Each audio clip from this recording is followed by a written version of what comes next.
So let's proceed to the third topic, which is Pope John Paul, the pro-life Pope.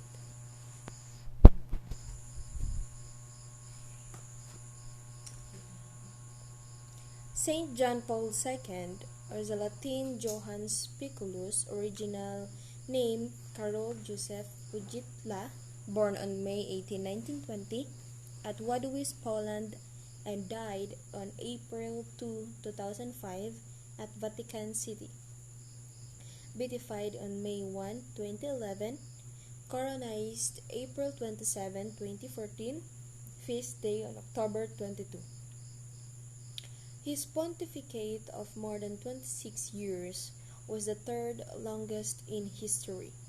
As part of his effort to promote greater understanding between nations and between religions, he undertook numerous trips abroad, traveling first greater distances than had all other popes combined, and he extended his influence beyond the church by campaigning against political oppression and criticizing the materialism of the next.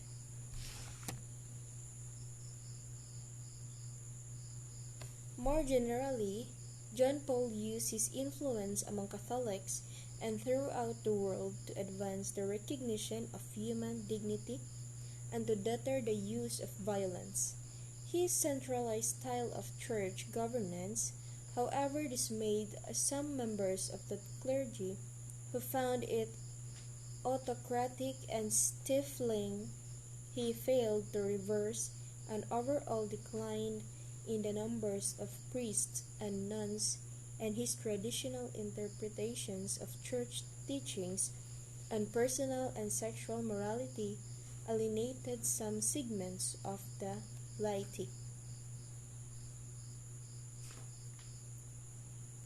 Pope John Paul was the head of the Catholic Church and sovereign of the Vatican City State from 1978 until his death in 2005.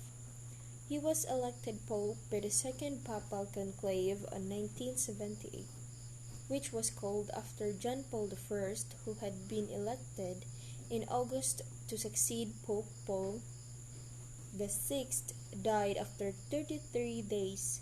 John Paul was the first non-Italian pope in 455 years.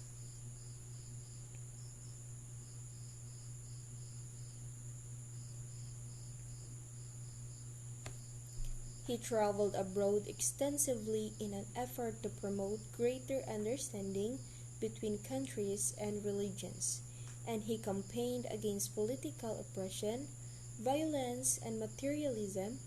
He survived an assassination attempt in 1981.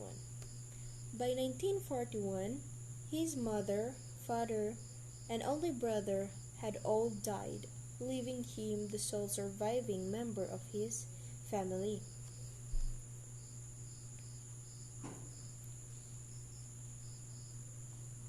Although Wojtyła had been involved in the church his whole life, it was not until 1942 that he began seminary training.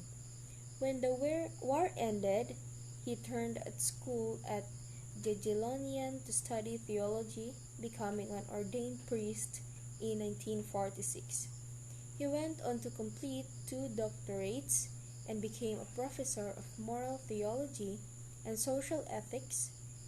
On July 4, 1958, at the age of 38, he was appointed auxiliary bishop of Krakow by Pope Pius VII.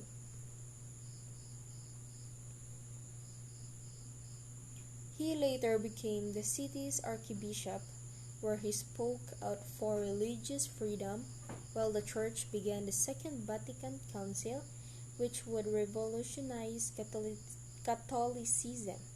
He was made a cardinal in 1967, taking on the challenges of living and working as a Catholic priest in communist Eastern Europe.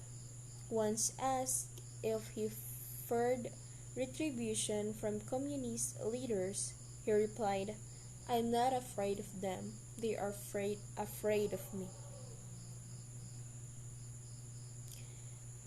Wojtyla was quietly and slowly building a reputation as a powerful preacher and a man of both great intellect and charisma. Still, when Pope John Paul I died in 1978 after only a 34-day reign, few suspected Wojtyla would be chosen to replace him. But, after 7 rounds of balloting, the scared College of Cardinals chose the 58-year-old, and he became the first ever Slavic pope and the youngest to be chosen in 132 years. A conservative pontiff, John Paul II's papacy was marked by his firm and unwavering opposition to communism and war, as well as abortion, contraception, capital punishment, and homosexual sex. He later came out against euthanasia, human clothing, and stem cell research.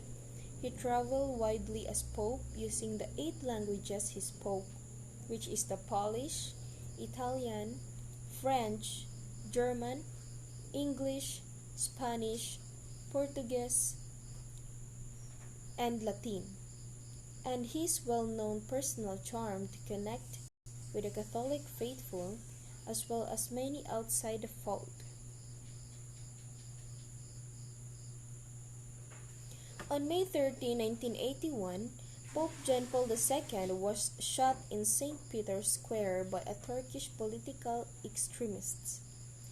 Mehmet Ali Agca, after his release from the hospital, the Pope famously visited his would-be assassin in prison.